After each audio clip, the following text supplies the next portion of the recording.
2014 is nearly over. So whose tech products reign supreme?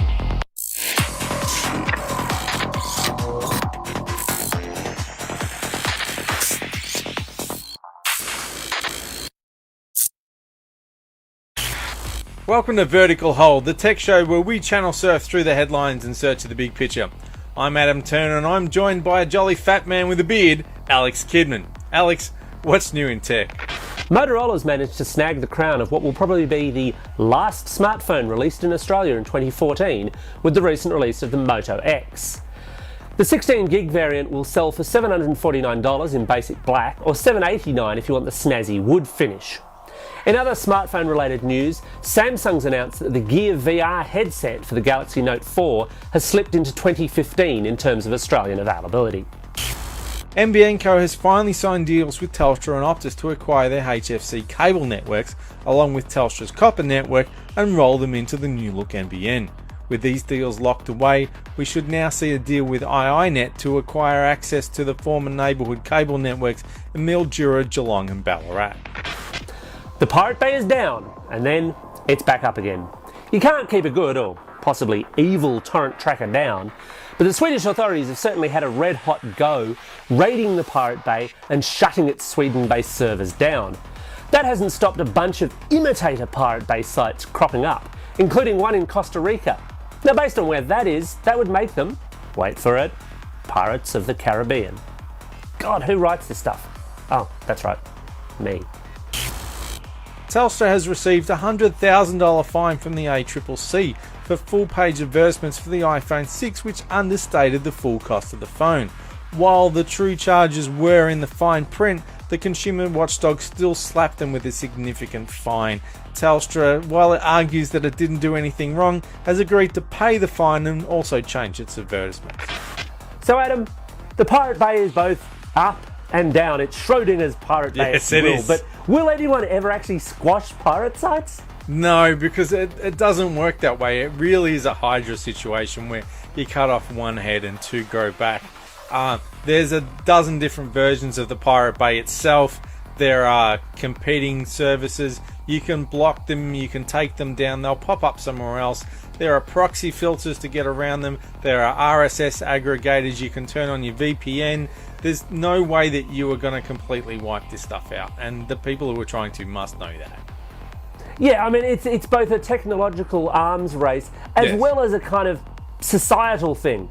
As I mentioned in the news report, the Pirate Bay in Sweden gets taken down, so Pirate Bay clones pop up elsewhere. And it's not as though the Pirate Bay was the only place that was torrenting stuff anyway. And it's not as though BitTorrent is the only way to get stuff either. There's so many ways to do this. Yeah. It's interesting that I think Brandish was saying that it's a numbers game. They know they're not going to stamp out 100% of piracy. They just want to put a big dent in it. But the thing is that that's not going to last for long. They might think, oh, using a VPN or using a proxy server is too complicated for your average person. But a few years ago, using a BitTorrent client was too complicated for your average person. People learn what they need to know to do what they want to do. And school kids already use these tricks.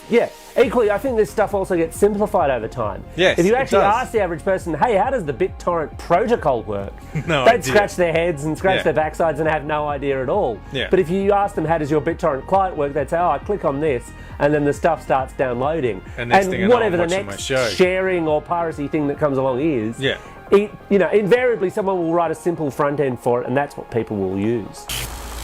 And now it's time to kick off the 2014 Vertical Hold Awards. All prize winners, which is to say no prize winners, will be taking home one of these precious antique trophies. Instead, they get to take home a warm feeling of satisfaction, or in some cases, a little bit of self-loathing.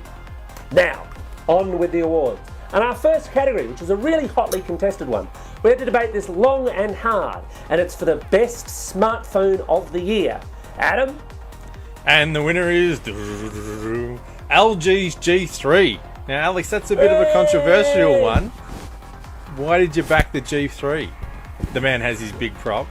I've always got a prop. Look, okay, the G3 wins it for me because 2014 saw a lot of really good smartphones. As I said, this was a pretty hotly debated one between the two of us. And there are some really good smartphones out there. But by and large, what we saw in smartphones in 2014 was a lot of evolution, was a lot of smartphones that were a bit better than the one that came before, a bit faster, maybe a little bit improved. And of course, I mean, that's what you want in a base level. LG with the G3, I think, really pushed themselves that bit harder. You look at the G2 to the G3 and it's a huge leap because the G3's got a much better screen, and they're basically first to a market in our part of the world with a screen of that quality. They've got a really good camera. It's a really good Android operating system. Now, having said that, yeah, look, there are a few things within the G3 that I'm not so wild on. That back power button is still fairly contentious. Doesn't work for me either. Yeah, it does not work for me. Yeah. And the Bluetooth could be a little bit better, but look, every smartphone has its little flaws. The G3, though, I think represented LG stepping up and saying, yes, we can make a premium smartphone that competes with the Samsungs, that competes with the Apples, that competes with the Nokias. And what's more, we can make one that's actually a little bit cheaper again. And given the trend for smartphones this year to actually go up in price, not down, that's a really welcome thing. And for that reason, I think, yeah, the G3 absolutely carries it as the best smartphone of 2014. And they've also looked around at what the competition are doing and tried to bring together some of the best features. Like, it has a removable SD card, it has a removable battery, it has wireless charging. You will find some of those things amongst its Android competitors, but not very often that you will find all of them. And even Android itself, they haven't done the Samsung thing of tweaking the hell out of Android so you want to answer the thing with a brick. They've kept it nice and clean and simple, put in a few useful things, but haven't gone over the top. And altogether, it's a really nice package. Even if you may say, I like the Samsung because of this, or I like the HTC because of this, as an overall package, it's pretty hard to beat. We probably should point out that if you do own a Samsung phone, we don't actually advise you answer it with a brick. You will void your warranty. Yeah. On to our next award category. And again, it's a big, hotly contested area, and that's for the best tablet of 2014. Over to you, Adam. The envelope, please. And the winner is Apple's iPad Air 2. Wow. Yay! Now, Tim Cook couldn't be here today to accept the award, so Alex, you're going to accept it on his behalf. What would you like to say? What was so great? I feel I can step in for Tim in this place, although clearly he put a bit more work into it. But there's a few reasons why we think the Air 2 is still the tablet to buy in 2014. Some of that does admittedly rest on the iPad tablet ecosystem. Obviously, Android's got an ecosystem for its tablet apps, and Microsoft has via Windows 8 as well. But the iOS ecosystem for tablet apps is still that leap ahead of the competition. They're still that little bit more refined.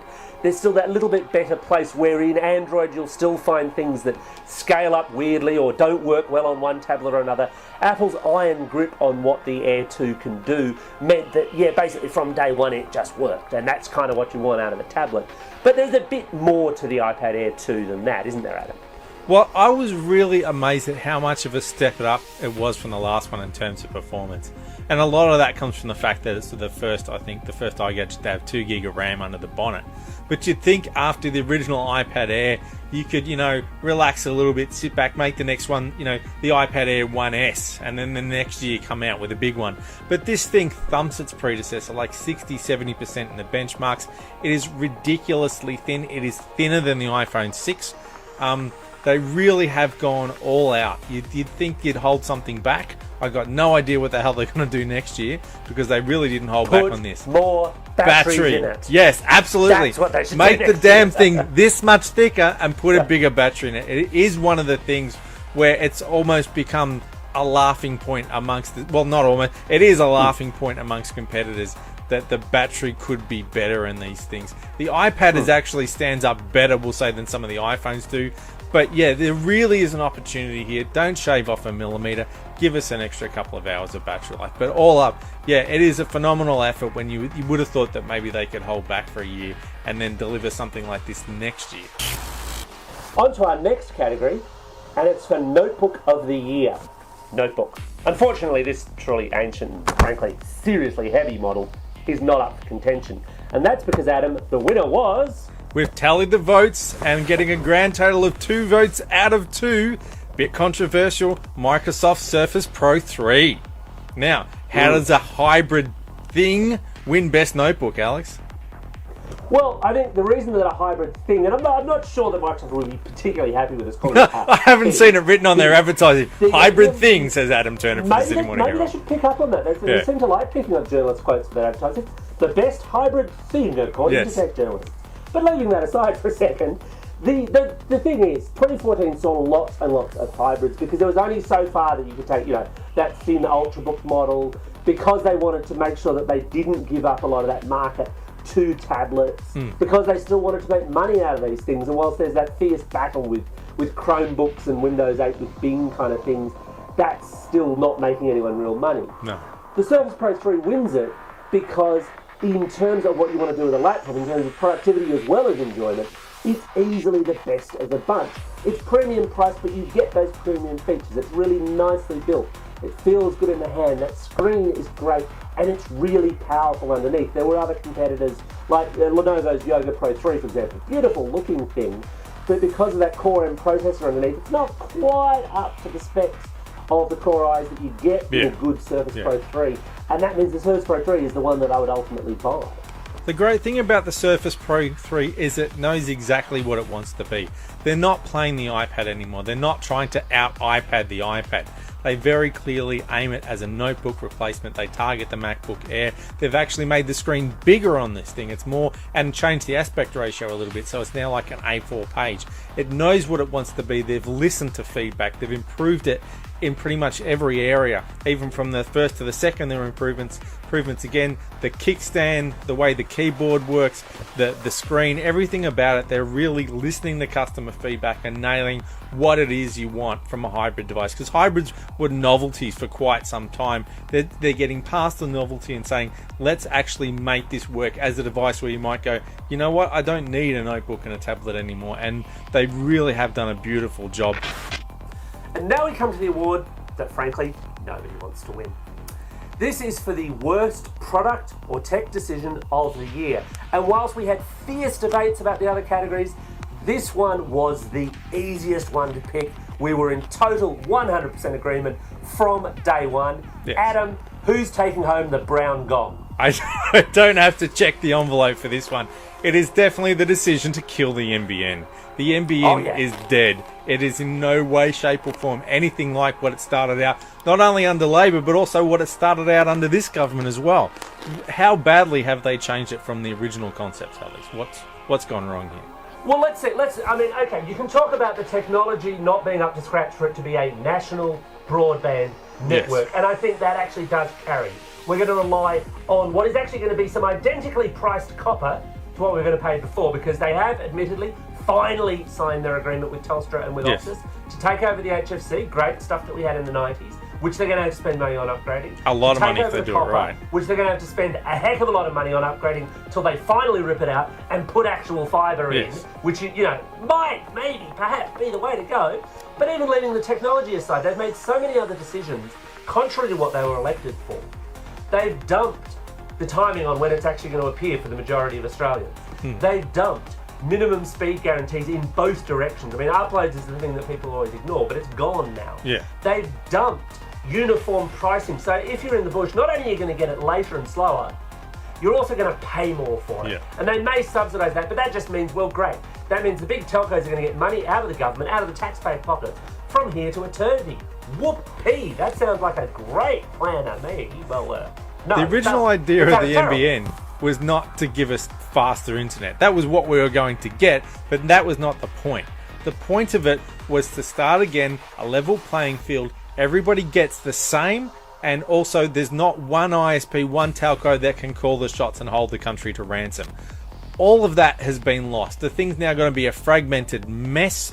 You've got a mix of technologies. You never know what you will get, what your neighbour will get. No one can build services now knowing that there is a group of users. You lose that beautiful network effect where you can say, well, 97% of the population actually have a fibre link. They can do this stuff. So services that you might have built knowing that 97% of us or 93% of Australians could get a certain speed, forget about it now. So we're going to get even less value out of it than we would have. It's now going to be at the mercies of different...